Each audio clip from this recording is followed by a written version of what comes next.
کیا عورت کے زیر ناف بال صاف کرنے کے لیے ریزر یا کینچی کا استعمال کرنا منع ہے؟ اگر کسی عورت کو کریم سے الرجی ہوتی ہو تو وہ کیا کرے؟ ایسا کچھ بھی منع نہیں ہے. یہ بالکل من گھڑت بات ہے کہ جنازہ بھاری ہو جاتا ہے لوہا لگانے سے. ریزر استعمال کریں، کوئی بھی ایسی چیز استعمال کریں. بلکہ میں سمجھتی ہوں کہ کریمز کی نسبت زیادہ بہتر ہے کہ کریمز میں بعض اوقات ایسے کیمیکلز ہو سکتے ہیں کہ جو آپ کی اسکن کے لیے بہتر نہ ہو. آپ کو پتہ ہے حدیث میں کیا الفاظ آتے ہیں؟ میں نے آپ کو پہلے بھی سنائے تھے. حلق الآن و نطف الابط. ابھی بھی یہ لفظ گزرے ہیں نطف الابط. حلق الآن، حلق کہتے ہیں اس طرح استعمال کرنا، یہ ریزر استعمال کرنے کو.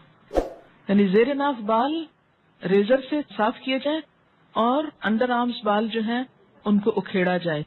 بہت سے لوگ شروع میں ہی جب بال نرم ہوتے ہیں بچیوں کو تو بتا دیتے ہیں، پھر وہ نکلتے بھی بہت کم ہے. یعنی ویکسنگ جس کو آپ کہتے ہیں، ویکس استعمال کی جائے انڈر آرمز کے لیے.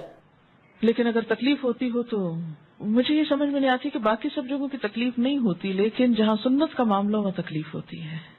یہ پسندیدہ ہے، اگر نہیں تو انڈر آرمز بھی اگر آپ ریزر استعمال کرنا چاہیں تو کر سکتے ہیں.